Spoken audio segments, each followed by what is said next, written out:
Bonsoir tout le monde. Ça fait toujours plaisir de vous rencontrer au courant de nos séances d'éducation, de sensibilisation et d'information sur les enjeux reliés au décès. Alors aujourd'hui, nous avons un thème, le thème comment vivre son deuil. Ça, nous avons fait appel à un spécialiste, le docteur Sylvestre Assar, qu'il va nous entretenir sur ce sujet-là pour nous permettre vraiment de savoir comment surmonter des périodes. Qu'est-ce qui nous arrive parfois? On vit, quand il va expliquer, on va voir qu'on vit souvent des choses qu'on n'arrive pas à comprendre. Donc, et c'est toujours important de connaître, de comprendre comment ça marche un deuil. Et je vais présenter la biographie du docteur Sylvestre René Assar Nguefa. Le docteur Sylvestre René Assar Nguefa est titulaire d'un diplôme de 3e cycle universitaire en psychologie obtenu à l'université de Cocody en Côte d'Ivoire et d'un diplôme de 2e cycle universitaire en santé mentale obtenu à l'université de Québec à Montréal. Il est membre de l'Ordre des psychologues du Québec et exerce en pratique privée dans la région de Montréal. Sylvestre René traîne une longue et riche expérience professionnelle dans diverses problématiques en santé mentale, tant dans le secteur public que privé. Il a tour à tour travaillé auprès des femmes et enfants victimes d'abus sexuels, auprès des personnes atteintes de troubles mentaux graves, en santé mentale adulte première ligne, en réadaptation, et comme psychologue au programme d'aide aux employés. En 2019, il fonde l'organisme SOS Harcèlement et Discrimination en milieu professionnel au Québec, avec pour mission de lutter contre le harcèlement et la discrimination basée sur tous les motifs de discrimination, tels que décrits par l'article 10 de la Charte québécoise des droits et libertés. Voici donc présenté notre hôte du jour et je lui donne la parole pour nous faire sa présentation. Je vous remercie. Merci beaucoup Henriette. Merci à l'organisme DDI qui me donne l'opportunité aujourd'hui de vous entretenir sur le thème. Donc merci à tous les auditeurs, si je peux les appeler, comme ça, qui ont accepté de suivre cette présentation. Donc, je veux tenter de répondre à la question « Comment vivre son deuil ?» Donc, la question, je vais la répondre de façon un peu indirecte à travers l'exposé que je vais faire parce que c'est une question éminemment complexe qu'on ne peut pas répondre comme ça. Parce que pour répondre à la question, il faut déjà connaître c'est quoi un deuil, qu'est-ce qui est considéré comme un deuil. Donc, au fil des rencontres, des discussions, il va donc émerger la réponse à cette question et on va donc voir qu'il peut y avoir beaucoup de problèmes de santé mentale et même de santé physique liés à un deuil. Il faut aussi dire que c'est un thème qui est un peu tabou. Vous savez, tout ce qui touche le deuil, le décès, la mort, dans nos sociétés, c'est morbide, on ne veut pas en parler. Même autour d'une table, je me rappelle très jeune, quand on mangeait autour de la table, on nous évitait de parler de tout ce qui est morbide. De telle sorte qu'aujourd'hui, surtout pour nous autres afro-descendants, cette tendance est restée, de telle sorte quand on aborde un thème comme ça, parfois les gens ont beaucoup de curiosité à l'écouter, mais aussi parfois de crainte en me disant « Est-ce que je suis en train d'attirer le mauvais sort sur moi ?» Donc voilà autant de choses qui font que ce thème n'est pas aussi facile qu'on le croit, mais on va essayer de le résoudre, d'apporter quelques éléments de réponse à travers le thème « Comment vivre son deuil ».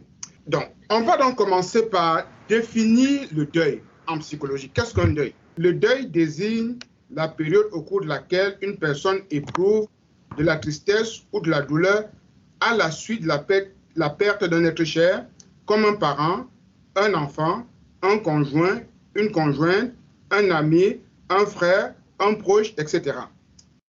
Le deuil désigne également la réaction psychologique à la perte d'un proche. Le deuil peut se faire suite à différentes pertes, par exemple, décès d'un conjoint ou d'une conjointe. Le deuil blanc, par exemple, vous avez quelqu'un, on désigne par deuil blanc un décès suite à une longue maladie comme l'Alzheimer où le malade était devenu comme un fardeau pour les proches, de telle sorte qu'à un moment donné, on se dirait que sa disparition ferait du bien au malade et à son entourage. On parle ici de la mort d'un enfant, on parle ici des deuils successifs. Aujourd'hui au Cameroun, c'est devenu la catastrophe avec les accidents. Tu vas voir dans un autobus, par exemple à la falaise de Tchang, on a vu, il y avait une collision entre un camion-citerne et un autocar où il y a eu des trentaines de morts. Et dans ce deuil-là, une seule famille a perdu plusieurs personnes. Ici, on parle de deuils successifs. Et est aussi considéré comme un deuil la perte d'un animal de compagnie. Surtout dans une société comme la nôtre où nous vivons, parfois, des couples ou des personnes qui vivent seules et qui n'ont pas eu d'enfants s'attachent les services d'un animal de compagnie comme un chien ou un chat, et à la suite de cet animal de compagnie, ils développent les mêmes réactions de deuil comme si c'était un être humain. On pourrait aussi désigner certaines situations rencontrées dans la vie qui déclenchent des réactions d'adaptation comme un deuil. Ici, on parle de la perte d'un emploi, un divorce, la perte de sa maison, par exemple, votre maison passe au feu. On a vu des gens avoir des réactions vraiment similaires à celles qu'on peut vivre dans un deuil. Donc voilà globalement défini qu'est-ce qu'un deuil. Mais ici, on ne va pas s'appesantir sur la perte des objets matériels, la séparation ou un divorce. On va plus s'appesantir sur la perte d'un être humain, un deuil. Donc, parler de la perte d'un être humain nous amène à nous questionner, à aborder la question de la mort, qui est un sujet, je disais tantôt, tabou. Et pourtant, nous naissons, une fois qu'on naît, qu'on a la conscience d'être, nous savons que nous allons mourir. Pourtant, ce sujet est tabou. Donc, c'est quoi dans la mort? Parce que quand on parle de deuil, il faut qu'il y ait mort. Qu'est-ce que la mort? Ici, la mort, le deuil survient généralement après la mort, qui est l'état irréversible d'un organisme biologique ayant cessé de vivre. Cet état se caractérise par une rupture définitive dans la cohérence des processus vitaux, c'est-à-dire la nutrition, la respiration, l'alimentation et toute action physique qui peut nous démontrer que nous sommes vivants. Dans ce cas-là, on considère qu'il y a eu la mort et ça va donc entraîner le deuil. Donc, comme je le disais, c'est un sujet, la mort est tabou et dont on n'en parle pas. Et aujourd'hui, je crois même que la religion est née parce que l'homme se questionnait qu'est-ce qui se passe à la mort.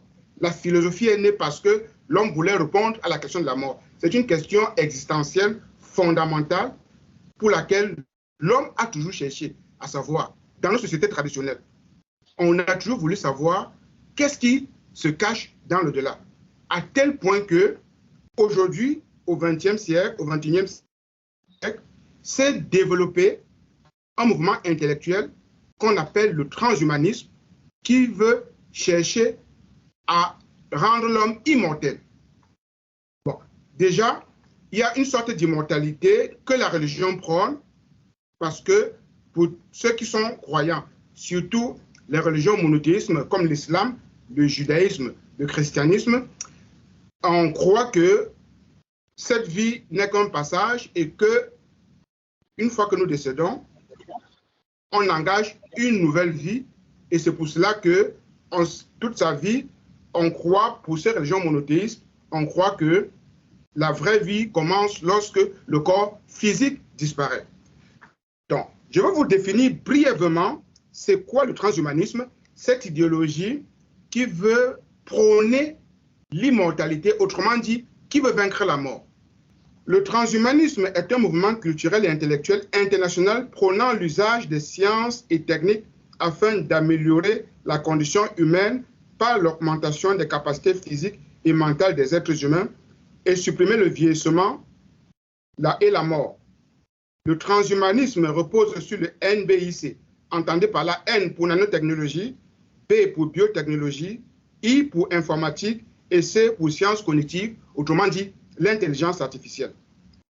Depuis quelques années, des compagnies mondialement connues comme Google, qui est devenu l'un des principaux sponsors du mouvement transhumanisme, notamment par le soutien financier massif des entreprises portant sur les nanotechnologies, biotechnologies, informatique et sciences cognitives, et par l'engagement au sein de son équipe dirigeante des personnes qui vont tenter de rendre cette chose pratique, notamment un certain Raymond Kurzweil, spécialiste de l'intelligence artificielle et grand théoricien du transhumanisme et fondateur de l'université La Singularité aux États-Unis. Donc, voilà un peu d'où la peur de la mort pour nous envoyer. Les religions ont tenté de résoudre ça en disant que, bon, voilà, nous pouvons atteindre l'immortalité parce que si nous croyons en un être qui nous a créés, une fois que cette vie va cesser, nous allons continuer de vivre. Et la technologie aujourd'hui veut nous laisser croire que nous pouvons atteindre l'immortalité par les biosciences. Autrement dit, vieillir jusqu'à un certain nombre d'années sans pouvoir mourir. Donc, avant de continuer avec le thème, c'est un débat un peu philosophique. Je ne vais pas trop m'appesantir dessus au risque de perdre la question fondamentale, comment vivre son deuil, mais il est intéressant d'y réfléchir un peu. Est-ce que nous voulons devenir immortels? Pourquoi s'acharner à vouloir vivre éternellement lorsque la condition humaine de l'homme actuel prend que nous naissons, nous grandissons, nous vieillissons et nous mourons? Quel être humain, c'est s'apprivoiser cette théorie-là, se réconcilier avec les affres de la condition humaine et accepter que nous sommes des êtres mortels. Voilà un débat philosophique que chacun d'entre vous peut se poser et essayer de répondre un peu à cette question en se basant sur le fait que si on vous posait aujourd'hui la question entre choisir vivre éternellement et être mortel, qu'auriez-vous choisi? Est-ce qu'on peut vivre éternellement? Si oui, accepterons-nous de vivre légumes posés dans un fauteuil sans être capable de se déplacer, ou alors faudrait-il ajouter à cette immortalité la jeunesse éternelle pour demeurer éternellement jeune? Donc, ça, c'est un débat philosophique autour de la question de la mort. Et moi, je prédis, si cette technologie, cette idéologie de transhumanisme arrive à des conclusions peut-être dans 50 ans, dans 100 ans ou dans 1000 ans, je prédis qu'il y aura un taux de suicide assez élevé. Pourquoi? Parce que déjà nous sommes mortels, nous le savons. Et quand on perd quelqu'un, ça nous énerve parce que nous sommes mortels. Comment réagirons-nous si nous devenons immortels?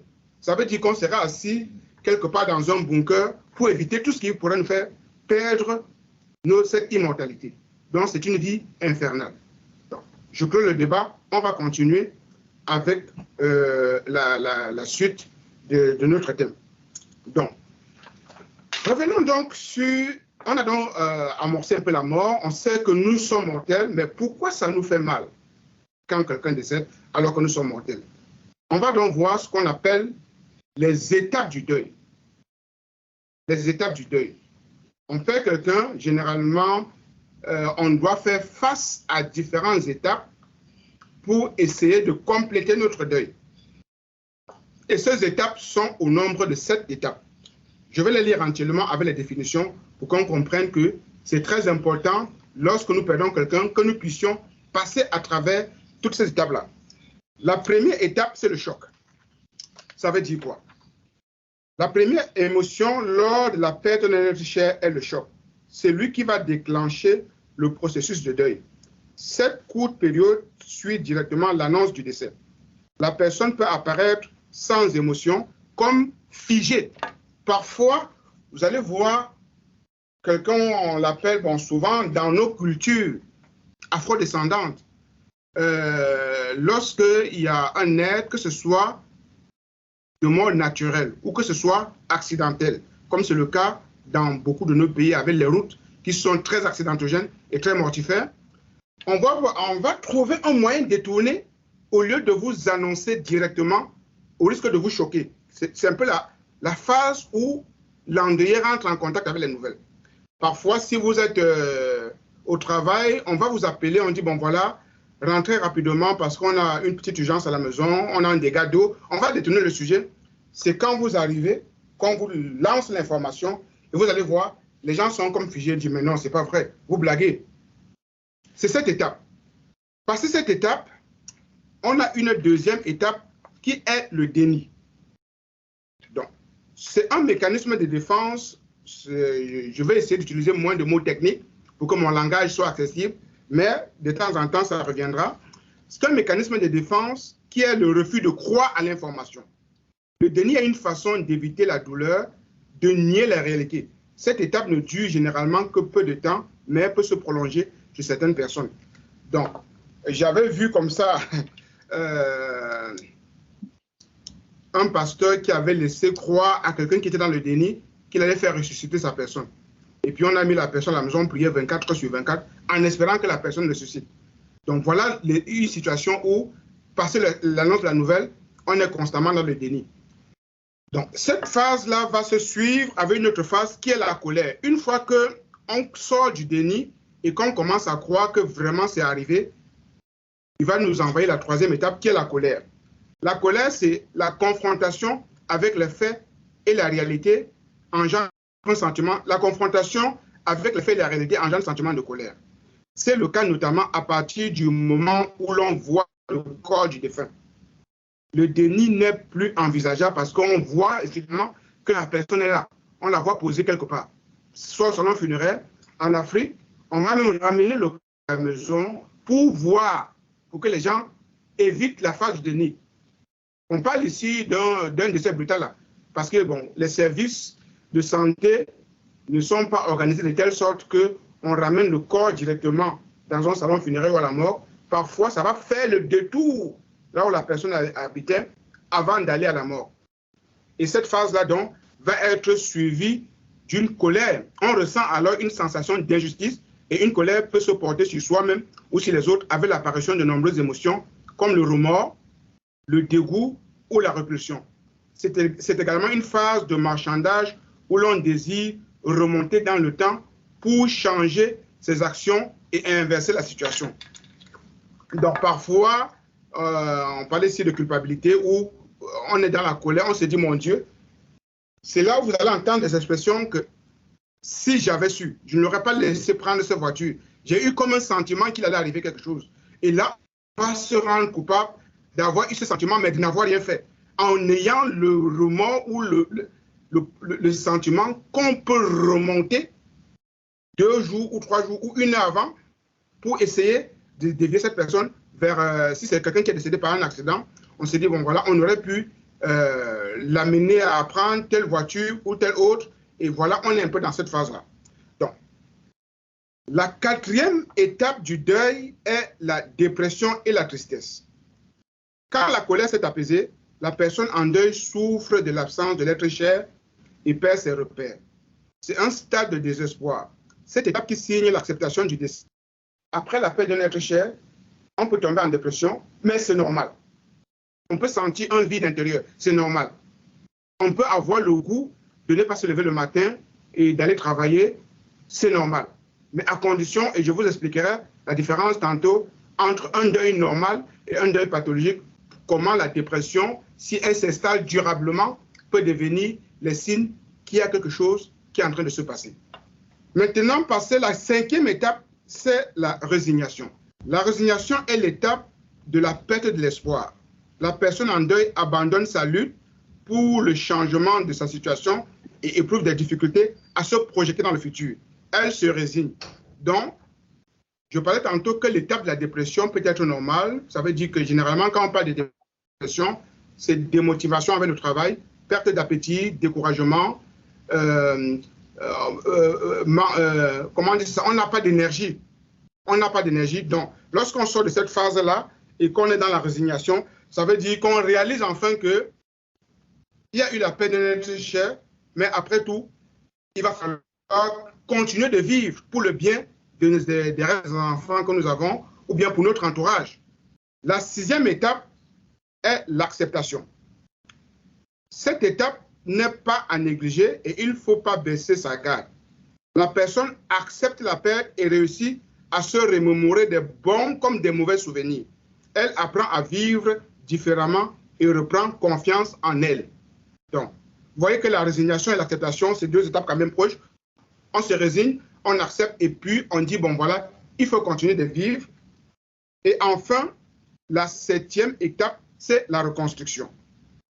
Après l'acceptation, vient la reconstruction personnelle. Petit à petit, la personne reprend goût à la vie et prend conscience de son existence. Elle recherche un nouveau lien avec le monde, avec autrui et commence à penser à des projets d'avenir.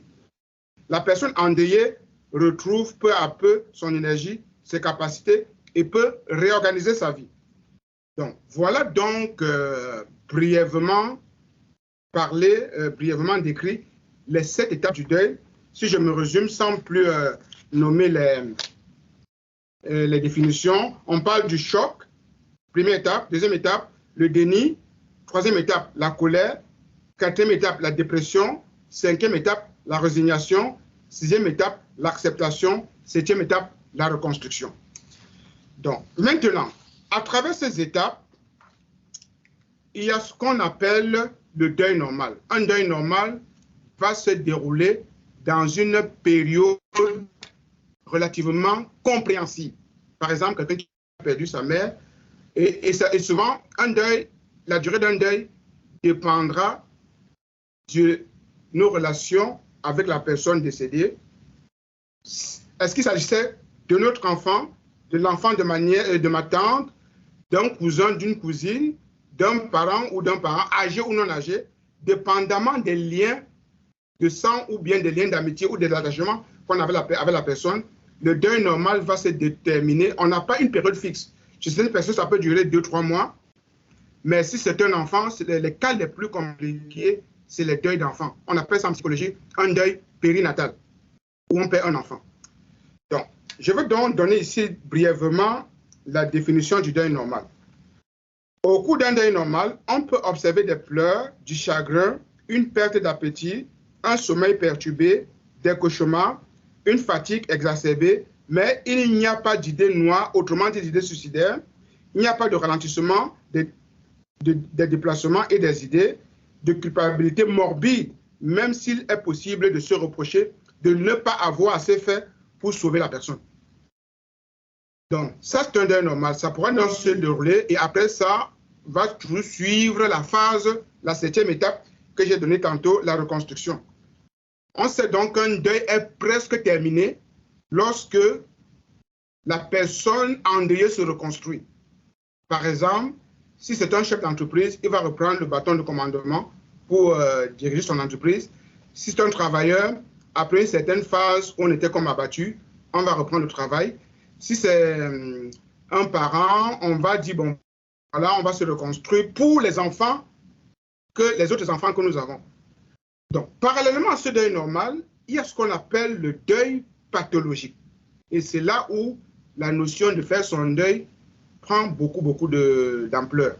Je vais donc vous dire ce qu'est un deuil pathologique. Le deuil pathologique se distingue quant à lui par sa durée, mais aussi par son intensité. La personne concernée est en détresse continue vis-à-vis de la perte d'un être cher et n'arrive pas à faire face. Le deuil pathologique s'étend au-delà de 12 mois.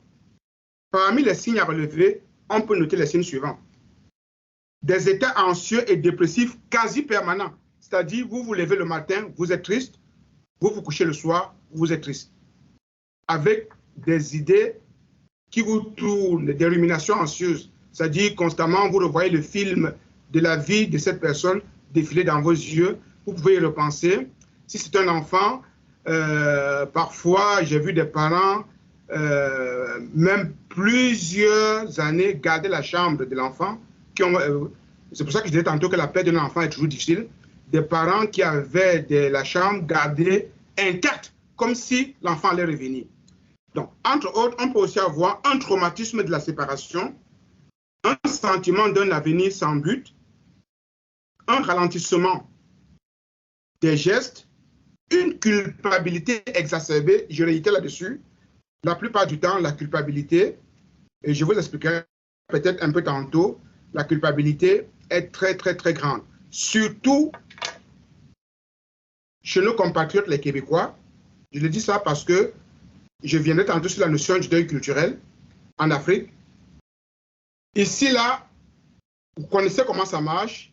Déjà, quand un parent a déjà 75, 80 ans et qu'elle n'est plus capable d'avoir une certaine autonomie, la plupart, il va avoir un conseil de famille.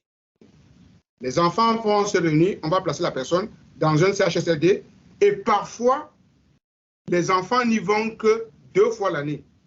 Sa date d'anniversaire et les fêtes de fin d'année. De telle sorte que parfois même, on les informe du décès de leur maman par téléphone. Souvent, passer les cérémonies funéraires, les funérailles, c'est dans nos bureaux qu'ils viennent pleurer parce qu'ils vont se dire, j'aurais pu faire. Et j'entends ça tous les jours, mais on dirait que les gens ne tirent pas les leçons pour dire, voilà, au moins, même si je place ma mère, je peux prendre le temps de la voir souvent. Ils ne vont pas la voir et c'est quand elle décède qu'ils se sentent coupables de n'avoir pas été proche d'elle. Et ça, je l'entends tous les jours. Donc, la culpabilité, des idées noires et des pensées suicidaires, une perte de l'estime de soi, un appétit perturbé avec une alternance d'épisodes de boulimie ou d'anorexie. Soit on mange trop, ce qu'on appelle dans notre jargon, manger ses émotions, soit on mange moins, on fait de l'anorexie.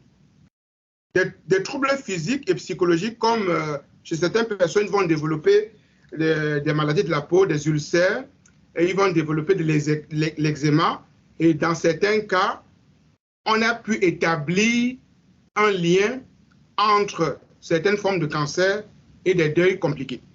Donc, et enfin, une agoraphobie ou une phobie sociale avec possibilité de sortir chez soi et de rencontrer du monde peut également être constatée. Oui, les gens vont s'enfermer, ils peuvent rester plusieurs jours sans sortir. La plupart du temps, ils ne sortent que pour le strict minimum, c'est-à-dire aller à l'épicerie, aller chercher de quoi remplir le frigo, et puis entre-temps, on s'enferme. Donc, voilà donc ce qui distingue un deuil normal d'un deuil pathologique. Un deuil normal, dépendamment de qui est décédé, peut durer de 1 mois à 4 à 5 mois, mais un deuil pathologique peut s'étendre au-delà de 12 mois. Donc, maintenant, je vais aborder un peu l'approche culturelle. J'espère qu'au fil de ces rencontres, vous voyez un peu émerger la réponse à la question « Comment vivre son deuil ?» Donc, maintenant, nous sommes des afro-descendants. Quand on parle d'afro-descendants, ici, on met dans ce panier tout ce qui descend de l'Afrique, incluant les Haïtiens, les Caribéens et tout ce qui vient des Caraïbes. Donc, la façon que nous vivons le deuil, les rituels qui accompagnent nos cérémonies funéraires sont une façon culturelle de faire le deuil et nous permettent de passer à travers les 7 étapes de deuil que j'ai décrites tantôt. Donc, comment ça se fait?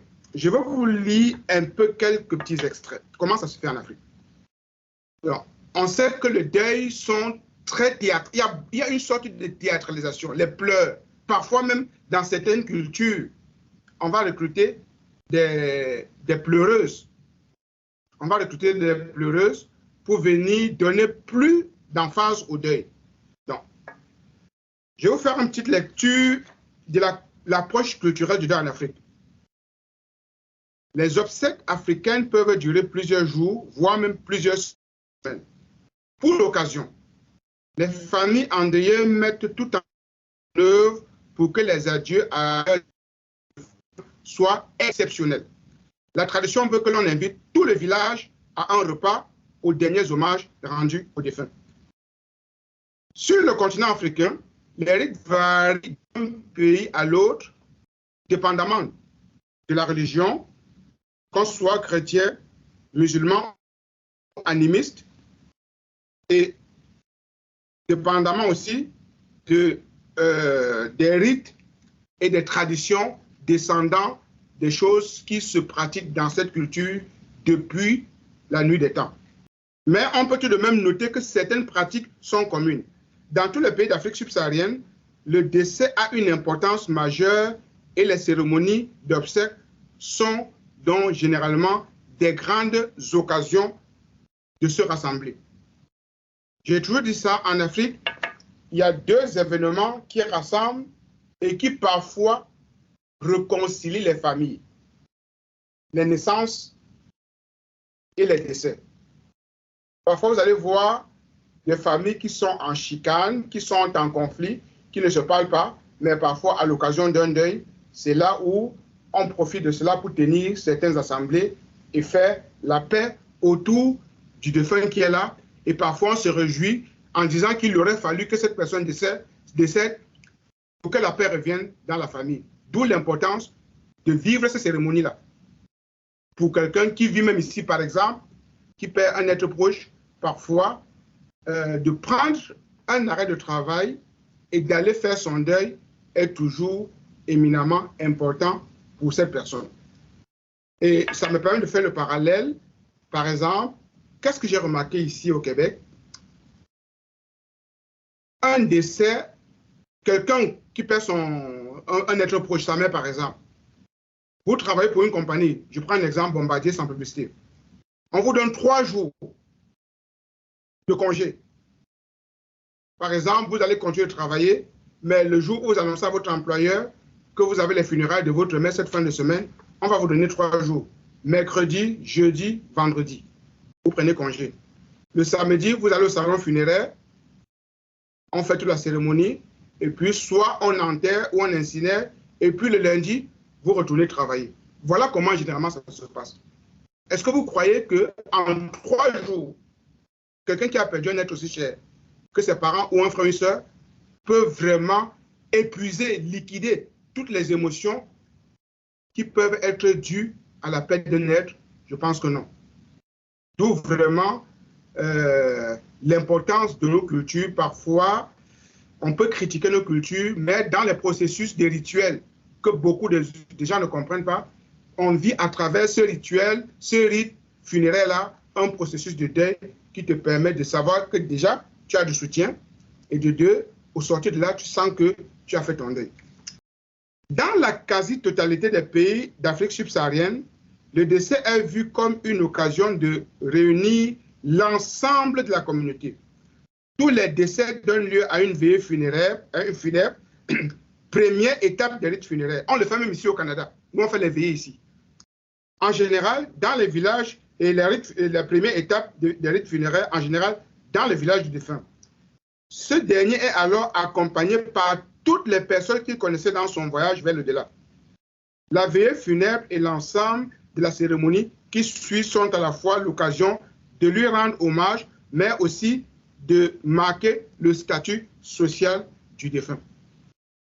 Et c'est parfois un peu le revers de la médaille, parce que, je vais le décrire tantôt, dépendamment du statut social, dépendamment du titre de notabilité, beaucoup d'entre nous ici savent que dans nos villages, dans les fins fonds du pays lointain, les gens peuvent être rattachés à la chefferie avec un titre de notabilité.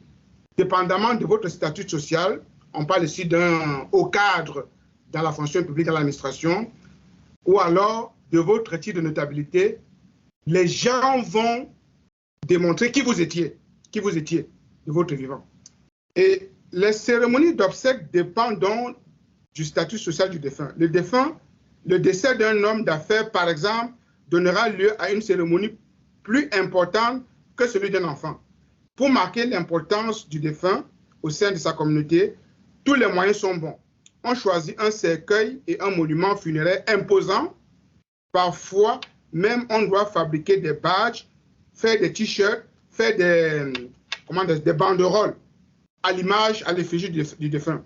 La forme du cercueil peut être variée en fonction des passions du défunt et on peut trouver des cercueils en forme d'instruments de musique. Si c'est un musicien, j'ai vu que c'est devenu très populaire au Ghana. Je pense qu'il y a quelqu'un qui s'est rendu populaire sur les réseaux sociaux. Il faisait les cercueils en fonction des passions du défunt. Et l'une des choses les plus anecdotiques que j'ai vues, on avait fait le cercueil d'un homme sous forme de bouteille de bière. Et l'anecdote veut que cette personne était un amateur de l'alcool. Lors de cette cérémonie, tout au long des rites funéraires, on préfère célébrer la vie. Écoutez très bien, on préfère célébrer la vie du défunt, mais on accorde tout aussi beaucoup l'importance au chagrin que le décès engendre. J'insiste sur le mot célébrer la vie parce que pour ceux qui sont du Cameroun ici, c'est très populaire. Hein. Vous allez voir les flyers, les pamphlets qu'on fait à l'occasion des obsèques. Le grand titre, c'est Célébration de vie de maman telle. Célébration de vie. Donc parfois, pour quelqu'un qui ne comprend pas, on peut dire, mais c'est paradoxal. On s'en va à une cérémonie funéraire. Comment on s'en va célébrer la vie? Donc c'est vraiment une adaptation culturelle de la façon des afro-descendants de faire leur deuil, où on vient célébrer la vie de la personne. Et parfois, entre les pleurs et les cris, on va trouver quand même du temps pour se remémorer des bons moments de cette personne et fêter à son honneur, malgré entre les pleurs. C'est une sorte d'ambivalence. On pleure, 10 minutes après, on se met à brandir les plus beaux vêtements de la personne, on sort ces anecdotes pour célébrer la vie de cette personne. Les veuves se doivent de pleurer à chaudes larmes, quitte à se frotter des yeux avec un objet piquant pour accentuer les pleurs. Il est courant d'engager des pleureuses professionnelles qui invectivent la foule ou des figurants pour grossir le cortège. À l'inverse, on engage également des porteurs de bière ou des cercueils qui dansent avec le cercueil sur les épaules de manière à égayer la foule. Et ça, on l'a vu souvent. Il y a 4 porteurs qui vont porter le cercueil là et puis se déplacer en dansant. Moi, je vois ça, je dis, mon Dieu, comment considérer ça? Est-ce qu'on doit regarder ça avec ironie et péjoration ou alors c'est notre façon à nous d'accompagner dignement le défunt?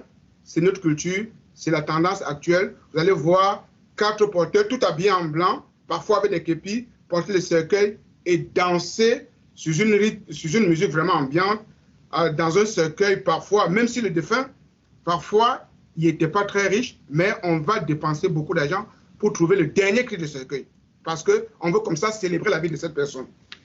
À la suite de la cérémonie et de l'enterrement, à proprement parler, de grandes fêtes sont organisées avec toutes les convives durant lesquelles on célèbre la vie à la mémoire du défunt. Tout ceci, mis ensemble, nous permet de se ruiner financièrement, mais à l'inverse de nos compatriotes québécois, nous permettent au sortir de là, on est littéralement, émotionnellement épuisé et on considère qu'on peut rapidement passer à travers les 7 étapes du deuil parce qu'il n'y aura pas de déni, il n'y aura pas de dépression, parce que entre être déprimé et se remémorer comment on dansait à l'honneur du défunt va vous faire rapidement passer à travers les 7 étapes. Sur le continent africain, en général, les obsèques peuvent générer de fortes dépenses au détriment des besoins de certains membres de la famille qui estiment à tort ou à raison qu'il n'est pas nécessaire de dépenser autant d'argent pour un mort. Généralement, l'ensemble de personnes que connaissait le défunt se retrouvent sur le lieu de la cérémonie. Il faut donc à la fois prévoir les coûts du rapatriement du corps vers son village natal, qui peut rapidement s'élever, mais aussi de quoi nourrir et héberger les convives lors de la cérémonie funéraire et de la fête qui suivra.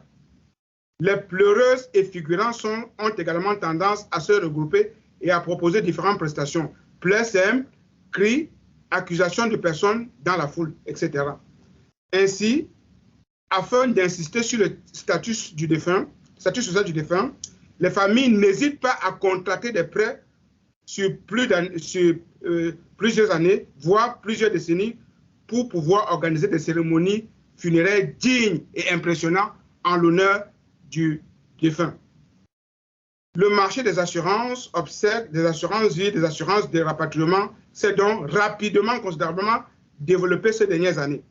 De plus, les cérémonies et fêtes ayant lieu pendant plusieurs jours d'affilée, cela entraîne également de longues périodes d'arrêt de travail dans le pays et les citoyens n'hésitent pas à stopper leurs activités salariées pour se rendre aux obsèques, contrairement ici où on va vous donner 3 jours.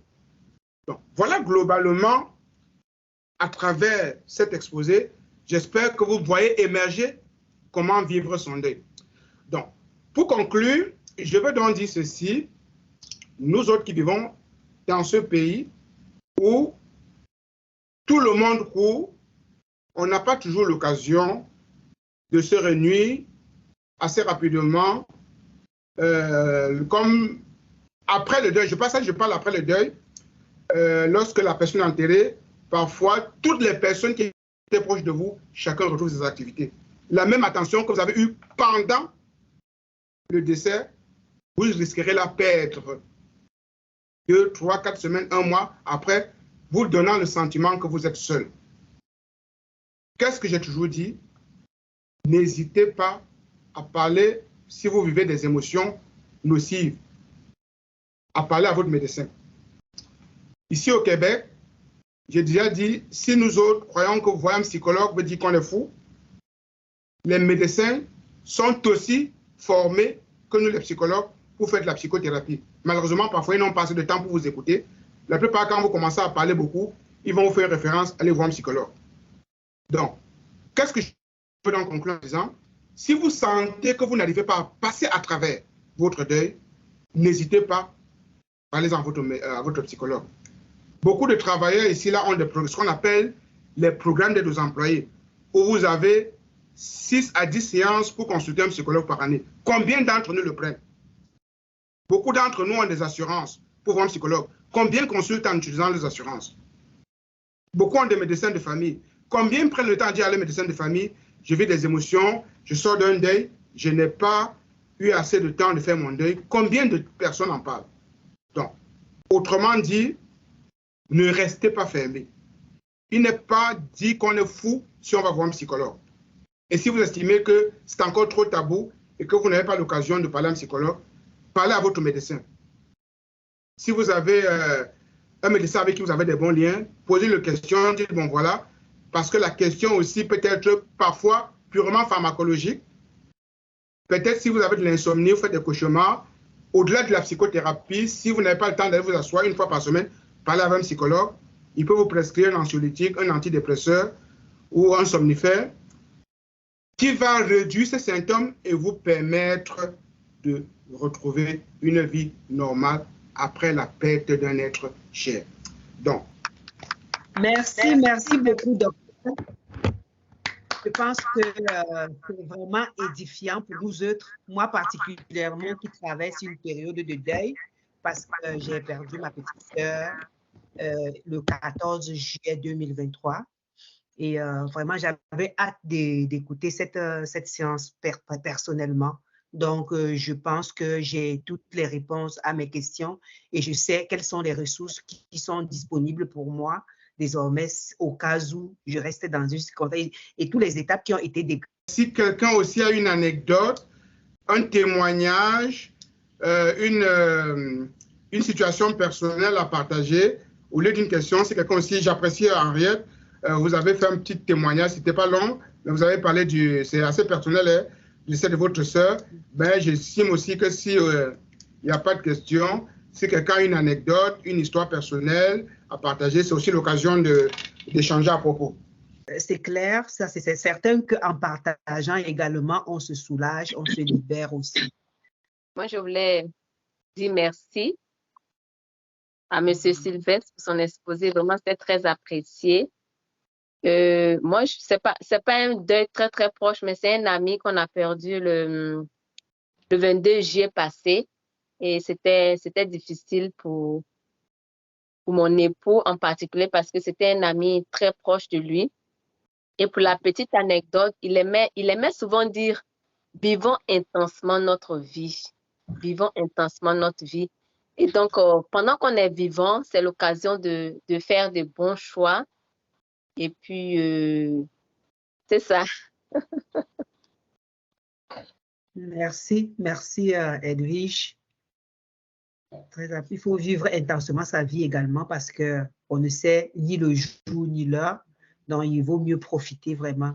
Oui, Papa Moukoulou, tu as la parole. Oui, moi je voudrais demander à maître, au docteur, j'ai vu qu'ici, il y a parfois ceux qui font les deuils et puis ils prennent les cendres, ils les déposent dans leur maison, dans leur salon pendant longtemps. Est-ce que ça, c'est bien à faire? Surtout parce que j'ai vu une femme faire ça et moi, je la voyais toujours en dépression. Alors, je me suis dit, peut-être que c'est parce qu'elle a les cendres de sa maman dans son salon et que c'est pourquoi elle ne parvient pas à faire les deuils. Et pourtant, sa maman était déjà âgée au moins de 90 ans. Et alors, je ne comprenais pas pourquoi elle faisait la dépression alors qu'elle a vu sa maman vieillir et sa maman avait déjà un âge de 90 ans. Alors, moi, je me suis dit, j'ai dit à mon épouse, peut-être c'est parce qu'elle garde les cendres de sa maman là au salon, il faudrait qu'un jour elle l'enterre pour pouvoir s'en sortir. Est-ce que c'est bien de garder effectivement les cendres pendant longtemps dans la maison? Est-ce que ça ne donnerait pas un problème psychologique dans ce sens qu'on est toujours en train de voir les cendres liés de l'enterrer? Oui, c'est une question quand même intéressante parce que chez cette personne, ça montre effectivement que si on prend les étapes du deuil dont je parlais tantôt, elle est restée sûrement bloquée au niveau de l'étape 2, le déni. Et la façon pour elle de garder les cendres, c'est comme maintenir un contact physique avec sa mère en espérant, selon ses croyances, qu'elle est encore présente. Évidemment, dans cette phase-là, ça peut être extrêmement difficile parce que, évidemment, si ça fait longtemps qu'elle est en dépression, ça veut dire qu'elle n'a pas fait tous les processus. Parce que pour considérer qu'un a été fait, il faut passer à travers ce processus-là et se reconstruire après en disant, bon, voilà, toutes les étapes ont été passées. Donc, chez cette personne-là, je crois évidemment, votre constat n'est peut-être pas totalement faux. Je pense qu'elle est restée figée à une certaine étape du processus du deuil et n'a pas réussi à tourner la page, à se reconstruire en acceptant que sa mère est partie. Et symboliquement, elle garde la présence de sa maison, de sa mère dans sa maison. Donc, ça pourrait être aussi, je parlais tantôt de la culpabilité. Hein. Moi, je rencontre beaucoup de Québécois endeuillés. L'élément clé que moi j'ai vu chez eux, c'est la culpabilité. Nous, les afro-descendants, on n'a pas beaucoup cette culpabilité-là parce que, je veux vous donner un exemple. 80 à 90% de ma clientèle, c'est les Québécois. La plupart ne parlent pas avec leur père parce que, soi-disant, leur père les frappait. Contrairement à nous autres qui avons mangé ça, le coup de ceinturon, peut-être même pire que, et qu'on estime que ça nous a aidés, et qu'on essaie de et qu'est-ce qu'ils font? Ils passent toute leur vie à régner leur père, et le jour que leur père décède, c'est là qu'ils réalisent que j'aurais quand même pu lui pardonner. Il est mort sans qu'on s'est pardonné. Et d'où la culpabilité fait que parfois, ils viennent dans le bureau, tu les vois pleurer à de larmes. Bon, dans mon cœur, bon, écoute, je suis là pour faire mon travail, mais quelquefois, j'ai envie de laisser parler mon côté africain en disant, mais quand même, toi aussi, il fallait quand même accepter à un moment donné de... On ne peut pas quand même vivre avec cette rigidité mentale toute la vie.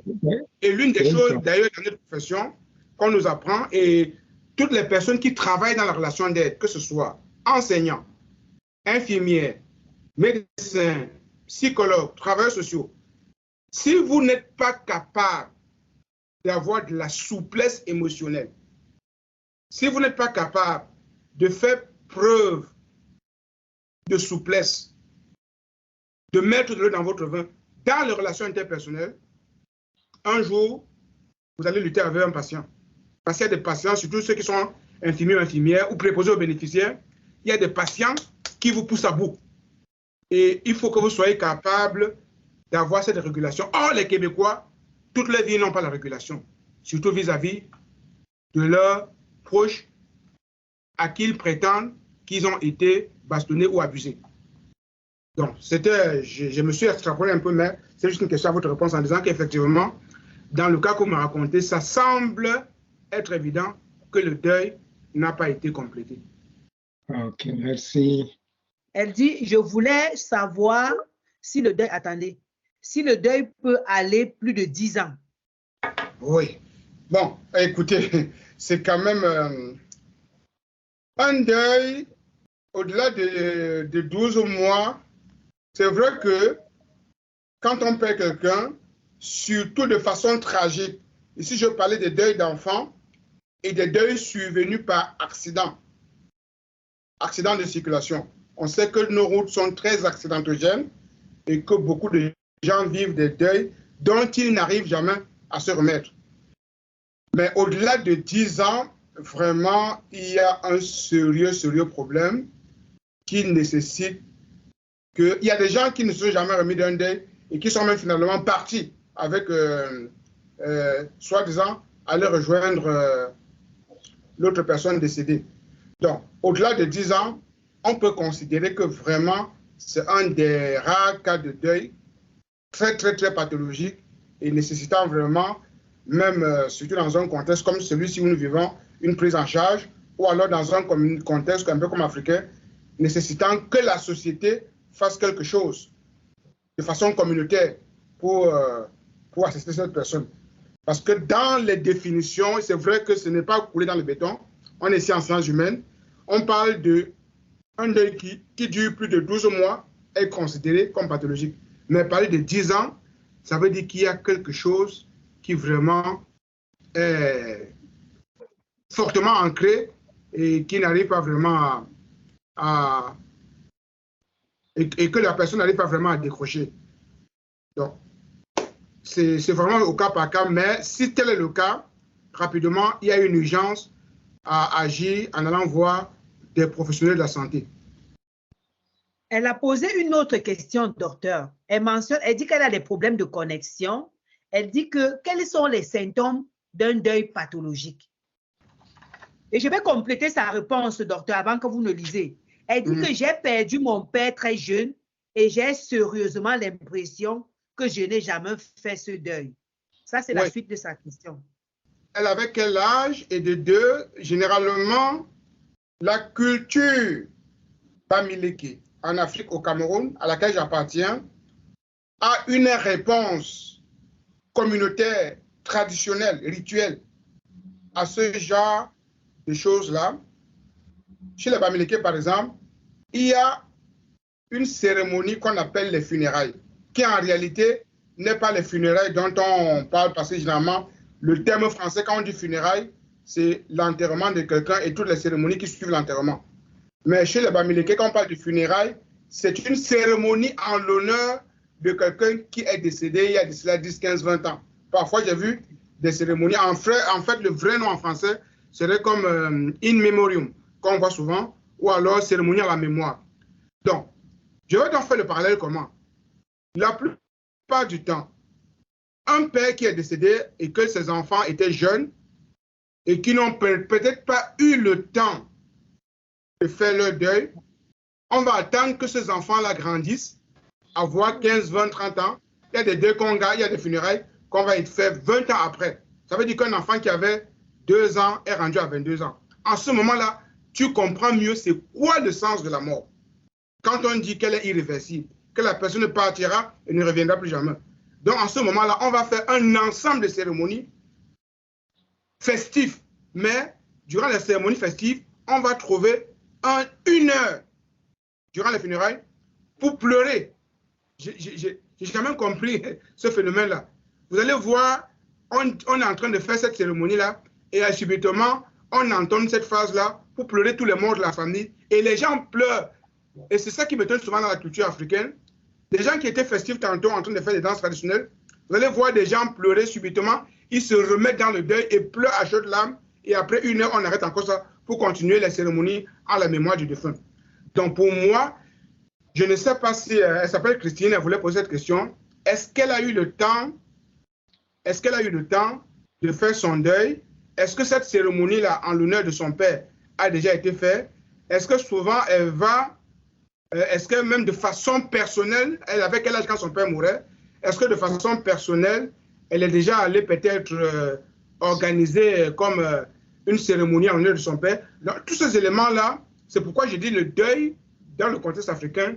Quand vous passez à travers le processus que j'ai décrit tantôt, automatiquement, même si la douleur va rester, vous aurez quand même moins de symptômes d'un deuil pathologique. Elle dit qu'elle avait 16 ans. Oui. Elle dit qu'elle avait 16 ans quand son papa est décédé. C'est ça, et qu'elle est du centre. Je ne sais pas si c'est du centre au Cameroun ou dans quel pays en Afrique. Je ne sais pas, mais elle dit qu'elle est du centre. Oui. Donc, avant de continuer, je vais quand même lire. Elle a demandé c'est quoi les symptômes d'un deuil pathologique. Je veux quand même lui lire les définitions. Ici, on parle des états anxieux et dépressifs quasi permanents, un traumatisme de la séparation, le sentiment d'un avenir sans but, un ralentissement des gestes, une culpabilité exacerbée, des idées noires et pensées suicidaires, une perte d'estime de soi, un appétit perturbé avec une alternance d'épisodes de boulimie ou d'anorexie, des troubles physiques et psychologiques comme des eczémas, des ulcères, et enfin une agoraphobie ou une phobie sociale caractérisée par la peur de sortir et avec impossibilité de sortir chez soi et de rencontrer du monde peut également être considérée. Donc voilà un peu quelques éléments du deuil pathologique. On va pouvoir remercier Dr Assa Gueffard pour la belle présentation qui vient vraiment combler certains questionnements que nous, on avait, personnellement, moi, que j'avais. Alors, la vidéo sera disponible en ligne dans le compte YouTube pour ceux qui en auront besoin, parce que je sais qu'aujourd'hui, il y a beaucoup de BBQ et les gens, on n'a pas eu le nombre qu'on a l'habitude d'avoir pour les présentations. C'est ça. Alors, merci encore, docteur, pour la présentation, la belle présentation, et merci aux participants, aux membres qui ont accepté d'être connectés malgré nos multiples occupations. Et bonne fin de journée à tout le monde. Merci. Merci beaucoup. Ça va nous permettre de vaquer à d'autres occupations. Et j'apprécierais d'avoir le lien de la vidéo. Comme ça, je vais la partager dans les différents forums pour que les gens puissent la regarder aussi.